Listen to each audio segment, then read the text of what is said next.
Good morning. This is Jagadish, Assistant Professor, Department of ECE, SNS College of Technology, Coimbatore. So, our subject is Signals and Systems. Unit title is Classification of Signals and Systems. So, our topic is Introduction. So, let us see what is signals. In electrical engineering, the fundamental quantity of representing some information is called a signal. It does not matter what the information it is. Maybe it is a analog or digital information. In mathematics, a signal is a function that conveys some information. So any quantity measurable through time over space or any higher dimension can be taken as a signal. A signal could be of any dimension and could be of any form. You could see in this diagram. So likewise, the signal will be in any structure. So it may be a sinusoidal or any irregular in shape. So everything which contains the information is called as a signal. So the signal is broadly classified into two types, analog and another one is a digital. So you could see in this example, the analog is nothing but of it with respect to time, we have a different variation in the magnitude. For example, if you see this example, there is one guitar. While it is playing, while we are playing the guitar, it produces some vibrations in the air. So that is actually continuous in time, right, with varying magnitude. So this could be called as an one example for an analog signal. So when concluding the term for analog signal, a signal could be analog quantity. That means it is defined with respect to time. It is a continuous signal. So another name for analog signal is continuous signal. And the another example is I already told the human voice. The human voice is an example of analog signal. When you speak, the voice that is produced travel through air in the form of pressure waves, thus belongs to a mathematical function having independent variable of space and time and a value corresponding to the air pressure.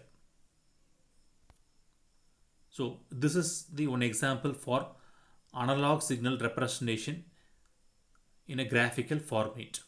So x-axis and y-axis.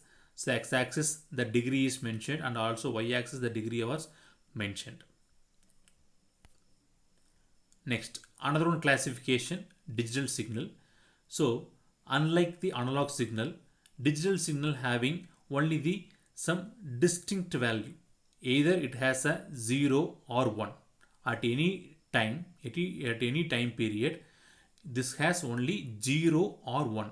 That means it may be having a on state or off state. But in your analog signal, in every time period, there will be a one different magnitude value will be there. But this is the biggest advantage of digital signal. We have only two states. So the computation and the processing of digital signal is easy when compared to the analog signals. So when we yes, compared to analog signal, the digital signal are very easy to analyze. There are discontinuous signal, they are approximation of analog signal. So we are deriving the digital signal from the analog signal by some process like sampling, quantization and everything. And these are all the some basic concepts related to signals. And next, let us discuss what is system. A system is defined by the type of input and output it deals with. Since we are dealing with the signals, so in our case, our system would be a mathematical model, a piece of code or software, or a physical device, or a black box whose input is a signal and it performs some processing on that signal, and the output is a signal.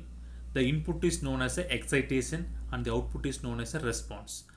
So for the best example, if you see this diagram, the input we are giving some input signal that is in one shape.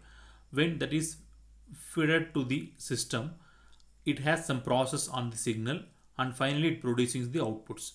So when you are comparing the input and the output, we will be having a different shape in the signal. So what it concludes, the system having some process on the input signal, so we are having some output signal like this. And another one big example, is your audio amplifier. So when you give the input in your audio amplifier, so we obviously use the mic to give the input. So when you speak in front of the mic, that mic will uh, take the your speech signal to amplifier through the electrical signal format. Then amplifier will amplify and which gives to the loudspeaker. So when you when you compare the input which we are giving to the microphone or mic and the output what we are getting at the speaker, or both are likely that is different. So there is some process, some operation has been performed on your input signal. So whichever the device or component doing some operation on the input signal and performing or delivering some output is called as a systems. And the applications of this signal systems is variety of applications are there. Like if you see acoustics, and then communication in the sense transmission in mobile phones, GPS, radar and sonar. Then multimedia, compressed signals to store data such as CDs, DVDs. Then you are going for a biomedical, extract information from biological signals like ECG, EEG, and medical imaging. And even in your biometrics, fingerprint identification, speaker recognition, iris recognition. These are all the some important applications of signals and systems. Thank you.